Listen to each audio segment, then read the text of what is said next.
सभी भाई और बहनों को मेरा नमस्कार, वालेकुम सलाम, सत श्री अकाल, राधे राधे, जय श्री कृष्णा, जय सिया राम। आज मैं आपको पर्यावरण से संबंधित जो कानून है उसके बारे में आपको बताने जा रहा हूँ। आप जानते होंगे कि पर्यावरण क्या है। अधिकांश पढ़े लिखे लोग इस चीज़ को समझते हैं। पर्यावरण एक तरह से वो आवरण है जो हमारी पृथ्वी के चारों तरफ है, जैसे वायु का आवरण, जल का आवरण, वनों का आवरण और अन्य जीव जंतुओं का आवरण जो कि पृथ्वी के चारों तरफ है, तो पृथ्वी पर है। तो ये सब मिलकर और इनका आपस का जो संबंध है, ये सब मिलकर पर्यावरण कहलाता है। पर्यावरण नेचर ने, प्रकृति ने हमको जो दिया है उसको हम धीरे धीरे नष्ट करते जा रहे हैं और अपने जीवन में इस पर्यावरण को नष्ट करने की वजह से हमें बहुत सारी समस्याओं का सामना भी करना पड़ रहा है।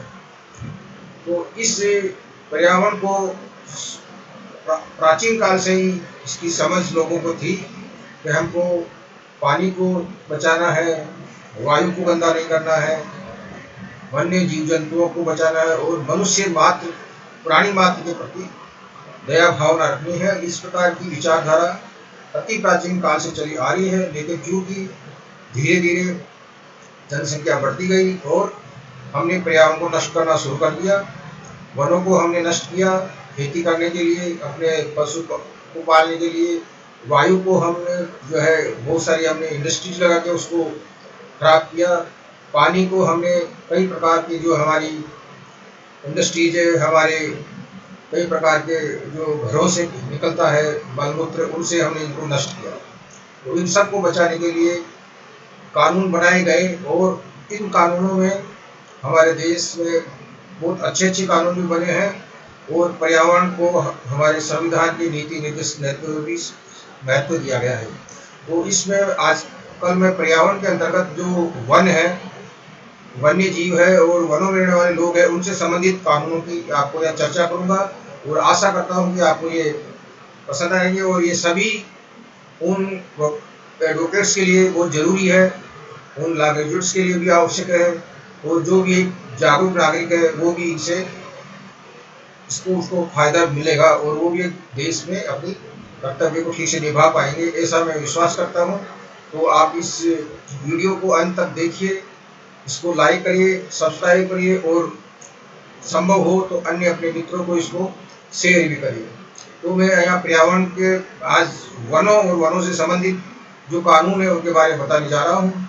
तो सबसे पहले ये ब्रिटिश टाइम से हमारे देश में इंडियन फॉरेस्ट एक्ट 1927 चलता था।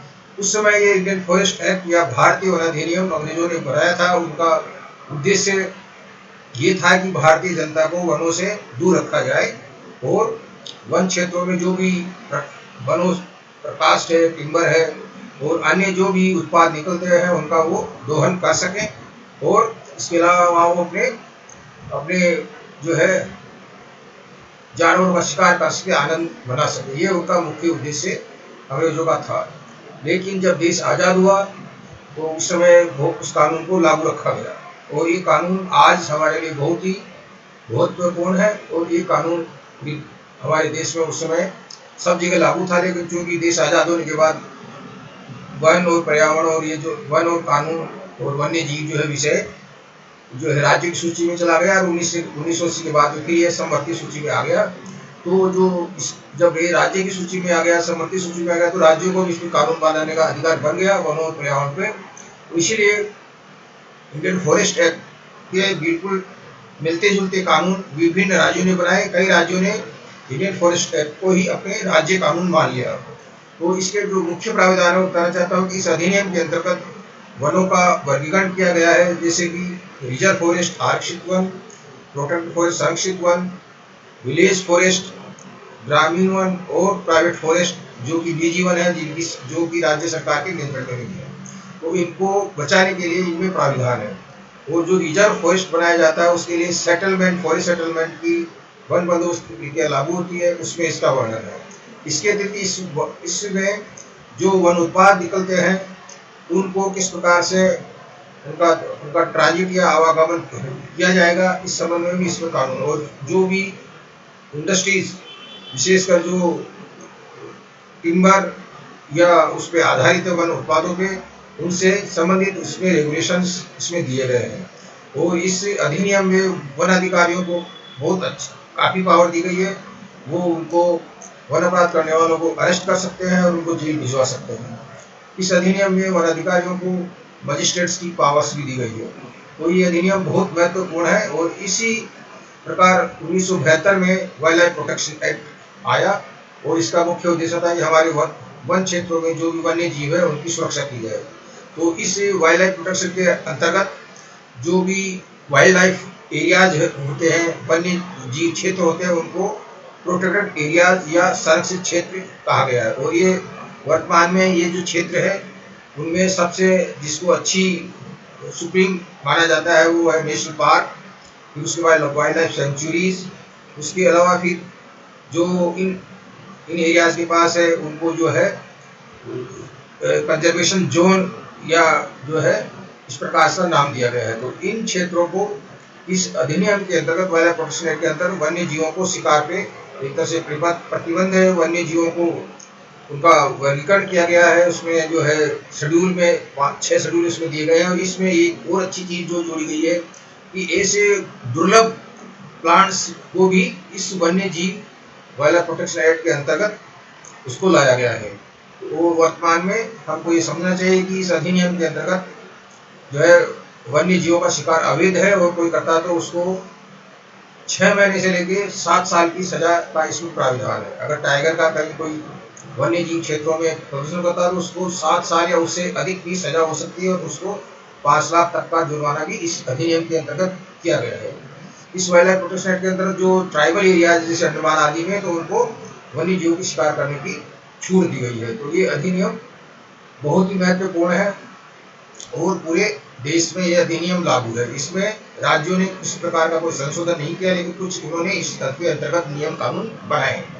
उसके बाद एक महत्वपूर्ण अधिनियम जो आता है फॉरेस्ट कंजर्वेशन एक्ट, वन संरक्षण अधिनियम 1980, जो कि वो छोटा अधिनियम होते हुए भी बहुत ही पावरफुल अधिनियम है। और इस अधिनियम में प्रावधान किया गया है कि जो भी वन क्षेत्र है उनको गैर वाणिज्यिक कार्यों के लिए नहीं लिया जाएगा और उनको लिया जाएगा तो इस अधिनियम के प्रावधानों के अंतर्गत कार्रवाई करके ही लिया जा सकता है। इस प्रावधान को क्या है कि अगर उन वन क्षेत्र को लिया जाता था उसके बदले दूसरी भूमि देनी होगी और उसके वृक्षारोपण करने के लिए भी पर्याप्त धनराशि देनी होगी। इस प्रकार जो धनराशि प्राप्त होती है उसे कैंपा नाम के निधि में रखा जाता है, वो राज्यों को दिया जाता है, जो कि राज्य उसको वृक्षारोपण करते हैं और पुनः उन वन क्षेत्र कम नहीं होने देते हैं। तो इस प्रकार ये फॉरेस्ट कंजर्वेशन एक्ट बहुत ही महत्वपूर्ण है। लोग इसको आजकल विकास विरोधी भी कहकर आलोचना करते हैं, लेकिन हमारे वनों को बचाने में इस अधिनियम का बहुत बहुत महत्वपूर्ण है और ये हमको इसके अधिनियमों को हर किसी को इसकी पालना करनी चाहिए।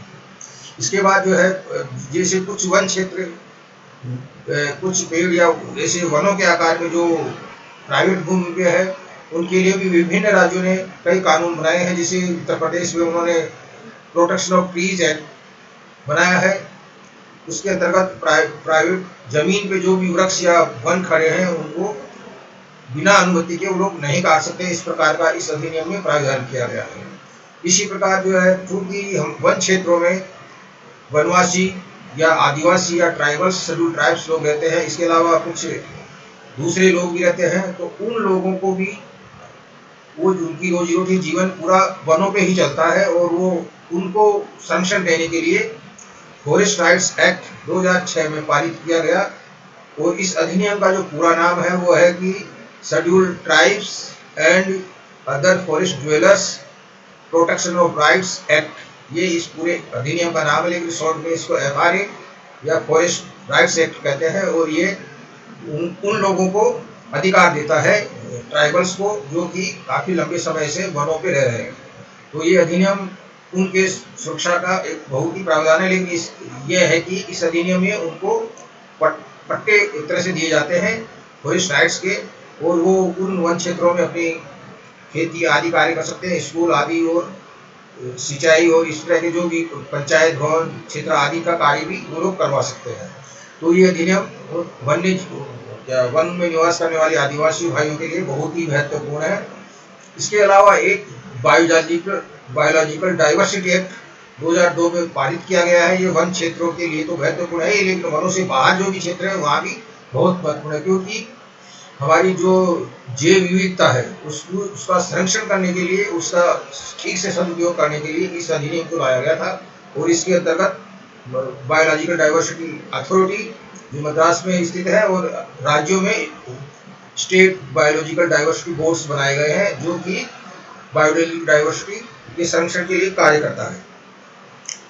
इसके अतिरिक्त हमारे जो भी वाइल्ड लाइफ एरियाज है उनके लिए भी कुछ रूल्स केंद्र सरकार ने बनाए हैं, जिनको इको सेंसिटिव जोन्स रूल्स कहा जाता है। इसके अंतर्गत जो भी हमारे वाइल्ड लाइफ एरियाज है उनके 10 किलोमीटर तक के क्षेत्र में गैर ऐसी गतिविधियों को प्रतिबंधित किया गया है, जिससे कि वहाँ पर्यावरण प्रदूषण और जैसे वायु का, जल का या जमीन का, जिससे कि वन्य जीवों को किसी प्रकार की हानि नहीं हो। तो इस प्रकार के इको सेंसिटिव जोन्स के रूल्स भी केंद्र सरकार द्वारा लाए गए हैं।